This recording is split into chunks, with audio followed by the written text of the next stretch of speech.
welcome back to my channel. My name is Liz. I'm Beauty and Bounty. Today I'm going to do a review on the AMIKA Polished and Perfect. I'll put the name below. Polished and Perfect Travel Brush Straightener. I've had this for, I don't know, maybe a month and a half now, but we're gonna put it to the test. So the reason why I got this is because I don't wash my hair that often, like twice a week. And normally if I wash it and dry it and straighten it, the style will last for the most part till the next wash, but then, but you know, like in sleep, your hair gets ruffled up, or if you pull it back for half a day or something like that, it kind of messes up your straight style. And I thought this would be a pretty cool thing to have for like touch-ups. It's only $35, and based on the reviews, people liked it for touch-ups, and it has worked really well for me for that. But today I have air-dried hair, and we are gonna see if it can straighten it. So that will be an adventure. My hair is pretty thick, it's dry, it's a little coarse, it's pretty textured. Like it is a beast. I thought it'd be cool to give this brush a try and see how it does. So it says on the website that it tames frizz and straightens, and I'm pretty sure in the description they do say to use it for touch-ups, because they have a big one. They have like a $140 one. And then this one's only $35. And all it has is an on-off switch. It heats it to 410 degrees. So these center ones, these big ones in the center, it's heating up right now. It's on. So these big ones in the center are what's heated, and then these ones on the outside are little plastic plates. So my main concern with my like thick curly hair is, you know, is it gonna be able to get through well enough to straighten it? I don't know. So here we are. We are gonna set my beast free. It's been pulled back, so you know there's some crimps in it from my ponytail, and I air dried it the other day. I didn't blow dry it. I try to minimize the heat on it if possible, so I decided not to blow dry it. So I found that it works better if you start and come from under, and then you can kind of press the hair in there. The ends are hard because you don't want to burn your fingers off. But it works way better than doing it like that. But that's just me, because I would rather my hair curl under a bit, you know, versus if you were to brush it through like a traditional brush. I think that would make the ends curl out a bit.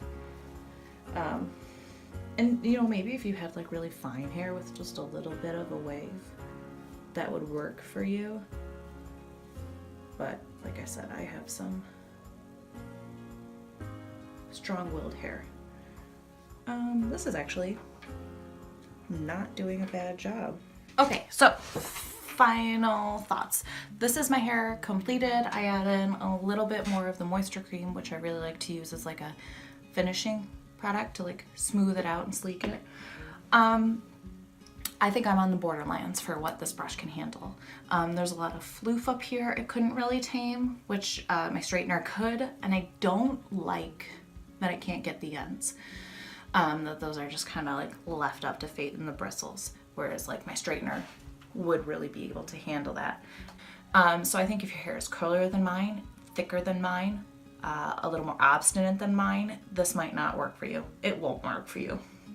I think your hair is thinner than mine, finer than mine, just has a slight wave. I really think this would be great because, you know, it's $35, it's teeny tiny. The big one's like $140, and I'm assuming that the plates are the same, which is kind of the important part, right? So I think for $40, it's not bad. I think it might even be $35. And I think it'd be good to take it to the gym or take it traveling with you. It comes with a cute little travel case. I think that'd be good. I Another thing I found concerning was that it smoked the entire time. There was steam coming off of it the entire time. I'm like, I'm used to there being steam when you're blow drying your hair and water's evaporating, or when you're using a straightener and it's burning off product. And so maybe that's what's happening. Maybe product is like building up in there and it's constantly just like burning it off. I don't know. I should probably clean it and see if it still steams. I like it because it doesn't snag my hair. My biggest issue with my hair straightener and why I wanted to try something else was because between the plates and the plastic, and I have a Numi hair straightener, between the plates and the plastic, my hair will get snagged, and I'm trying so hard to be nice and gentle and keep my hair healthy because we went on a journey a little over a year ago, a bleaching journey, and I brought it back to life, and I would like it to stay alive. If you want to know more about the products I use to kind of keep my hair healthy after doing so much damage to it, I have a whole blog post on it. I'll link it below. Because of that, I don't like that my Numi snaps my hair. And it's not like I'm taking too much or anything like that. It's just like if I get a little off track on the plates, it'll snag. So this doesn't do that, and I really appreciate that. So I think bottom line is I'll continue to use this for touch-ups. I probably won't do my like initial straighten with it. All right, that is it for this video. Everywhere, Facebook, Instagram, Twitter, Vero.